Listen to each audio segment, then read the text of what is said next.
We're now joined by Ralph Russo, theathletic.com. I had to check myself. Things in life have changed for you. Saw the announcement that you, after many years with the AP, doing a great job with them now with theathletic.com. Explain or try to explain what this week has been like for you. Yeah, so I wouldn't recommend changing jobs when you cover college football during the college football season. Makes things a little tricky. It's not ideal in terms of timing, but I'm really excited about the new opportunities. I'm also really honored to have worked for the AP for as long as I did. I mean, the best way to describe it, Smokey, is it's 29 of the last 31 years of my life. I mean, it's almost my entire career at the Associated Press. It's a great organization with great people. It raised me. When you get a chance, when you're a little closer, I'm not that old, but a little closer to the end of my career than certainly than I am the beginning. And when you get a chance to do something a little different, a new challenge, it was hard to pass it up. But my head has been spinning a little bit the last couple of days, not with the journalism part. Like when they tell me just to write a story, I'm good with that. It's human resources and Slack channels and Workday and making sure you're getting paid and switching cell phones and all that stuff. So there's been a lot of administrative stuff that has my head spinning, but the journalism and the college football, that's the easy part. Well, this week you've already gotten to write about a lot of non-football stuff, a lot of courtroom things. So a little of that. Yeah. The O'Bannon lawyer challenging the settlement. This doesn't seem like good news for this getting done anytime soon. Well, listen, any challenge is not great news. And I do wonder if this challenge, even if the judge, boy, you know, I always hate getting too deep into the weeds with this, but we're at a point where we're waiting on the judge to determine if she wants to give preliminary approval of the settlement. That's a big step. It's not the final step, but that is a big step. And she wanted some things clarified about third-party NIL deals, boosters, collectives, some rules that they had written on that. They gave her those clarifications last week in written form. And now you have this new objection that's come up.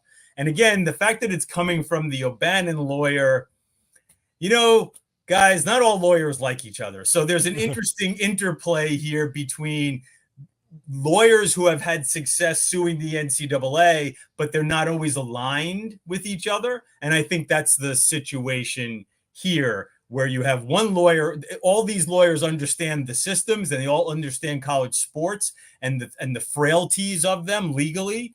And the fact that you're right, this lawyer decided to challenge the settlement strikes me as something that might not stand in the way of ultimate approval, but could again slow the process down.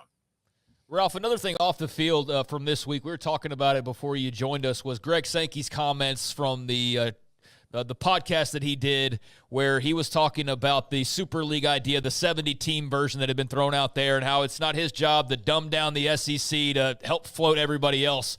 And there's been a lot of reaction to that, and I'm sure there was more context to it, but I've always kind of gotten that vibe. Like, he's the SEC commissioner, not the college football commissioner, but some people seem to have thought that he's got the greater interest in mind, where I don't think that's the case. How did you take those comments and just kind of where we are in the Big Ten and the SEC starting to create their own landscape? Yeah, so we keep going back to this idea of when is the Super League coming? And often what I tell people is, hey, guys, it might be here, and we're just not noticing it, right? Like the Big Ten, and as the Big Ten and SEC start to partner up, and clearly they're looking for more ways to partner up, when those two conferences are working together and focused on working together, what it does is it doesn't create necessarily a breakaway. It creates fewer opportunities for the rest of college football to interact with them, which then I think in turn has the ability to marginalize the rest of college football. And guys, I think I've even talked about it on this show. Like, it's one thing to sort of like say, well, the MAC fans, we don't really care if they're not involved. because frankly, like if you go to a MAC campus, you'll find a lot of Ohio State jerseys there, right? Ohio State sweatshirts. And if you go to a lot of Sun Belt, there's a lot of SEC fans within those, because those schools, they root for their school, but they also understand that their school is not really totally attached to the bigger part of it. They're tethered there, but they're not really part of the bigger picture of college football. But when you start marginalizing the Big 12 and the ACC, what are you losing there?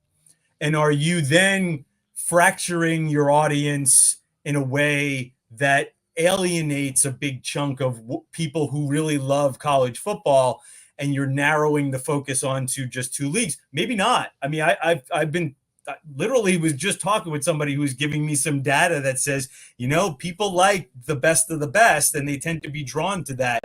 But I just don't think it's the college football that we grew up with and we want. I think we want a bigger tent, but I think that they see value in a smaller tent and also smaller rooms of people making big decisions. Ralph, but if you want the best of the best, then that means you've got to cull half the herd in the Big Ten and the SEC. So that's a question I've really wanted to pose to Tony Petitti and Greg Sankey, and I'm not sure if they really want to be engaged in that. The next step of this, if you keep following the evolution, right now it's the Big Ten and the SEC maybe coalescing and creating, again, something that maybe the Super League is here and we're just not realizing it, guys. Like, it's a little bit of that. But the next evolution of that is Alabama sitting across the table from not just, we like to throw out Vandy all the time, right, guys? Poor Vandy. But it's not just Vandy. It's Mississippi State, Missouri, maybe South Carolina, maybe Arkansas, and saying, you're not the same as us. And in the Big Ten, I think there's even a bigger gap between the very top and some of the middle and bottom. So the question is, if you're Tony Petitti and Greg Sankey, what are you doing to prevent that? Not that we're going to cull the herd, so to speak, because the thing that's always been posed to me is this idea that the next evolution is those top tier say, we're out of here. Not that we're expanding or we're kicking you out, but we're going to go do something else by ourselves. So I think if you're big picture planning and you're Tony Petitti and Greg Sankey, why you're getting together and talking about these things together, talking about SEC and Big Ten partnerships, is to prevent that from happening, to make sure Ohio State, Alabama, LSU, Georgia, Michigan are happy where they are and don't decide to say, you know what, we're going to go do our own thing. Yeah, because there's such pride, especially the SEC. Everyone has pride in their conference, but the SEC from top to bottom, Vanderbilt and South Carolina and Mississippi State can always still claim that they're a part of that conference. No doubt. That wins national titles. The Big Ten has a little bit of that with what Ohio State and last year with Michigan. But that would just absolutely suck, right? If all of a sudden in 5 years they all went, hey, Vandy, like you said, and we pick on Vanderbilt, or Northwestern, bye. I mean, they've had their back all this time. Some of them have been originals.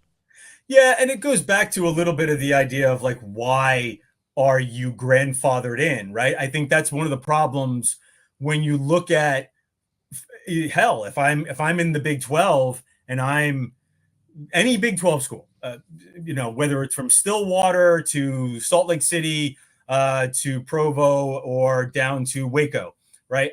I'm thinking to myself, why does Mississippi State get to be in the club? And why does Missouri get to be in the club? That's a relatively new addition.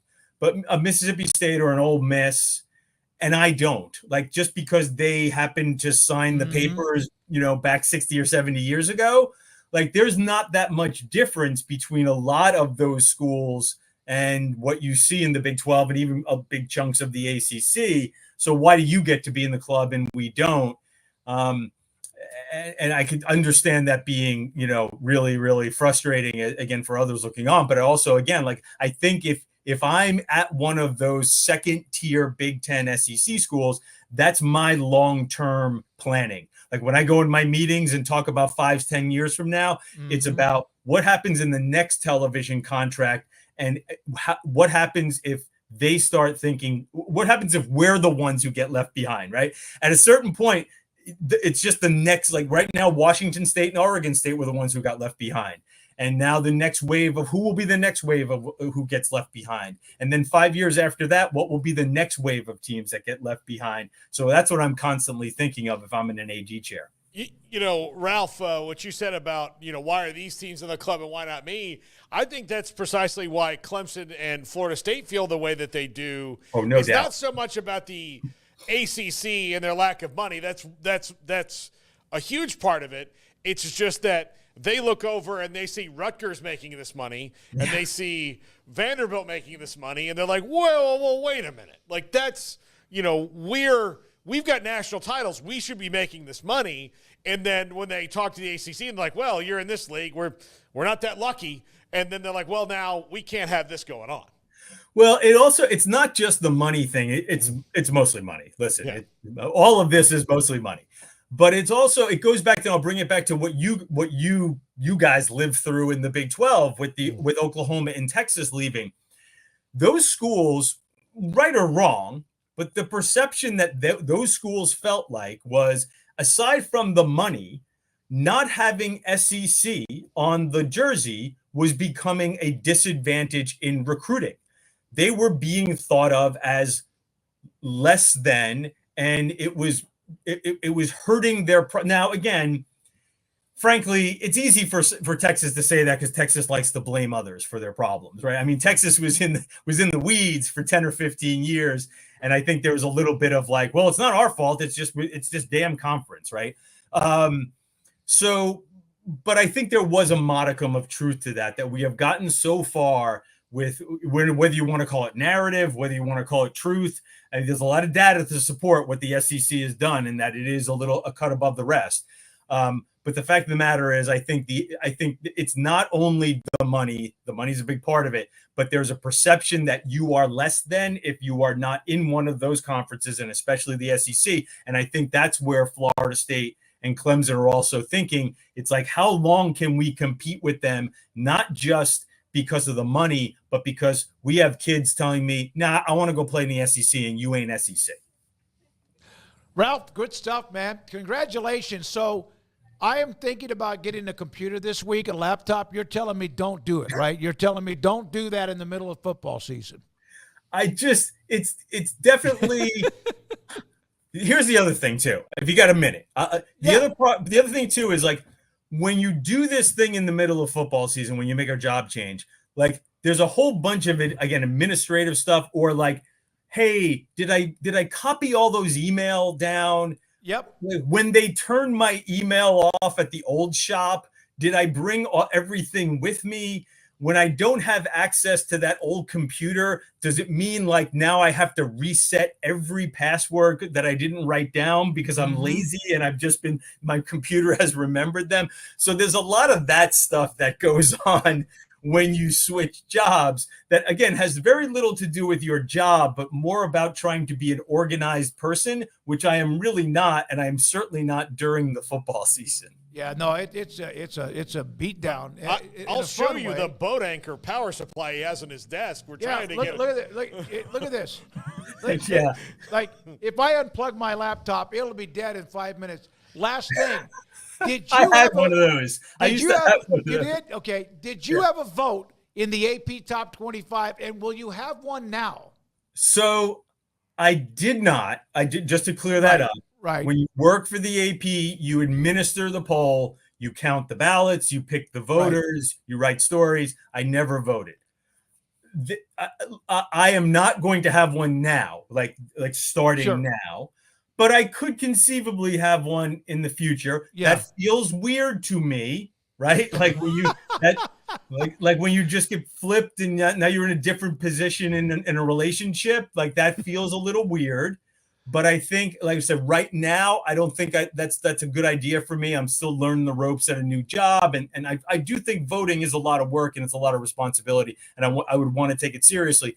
But maybe down the road, maybe into next season, I would consider it. Yeah, especially with the outlet, because The Athletic, I've said this before, I think I have 2 subscriptions to any kind of like online type content, and they're absolutely one of the ones that I do with Bruce and Stewart and Sam, and of course Max Olson, a great friend of ours who's now at ESPN, and great to have you as a part of that too, man. We appreciate you. Thank you. Thank you very much. Yeah, definitely keep that subscription, and hey, everybody else subscribe too. Absolutely. Ralph Russo, long 29 of 31 years, the Associated Press, and now a part of The Athletic, and you can see it might even open him up to even be able to like even show off even more the kind of passion and knowledge he has for the game of college football.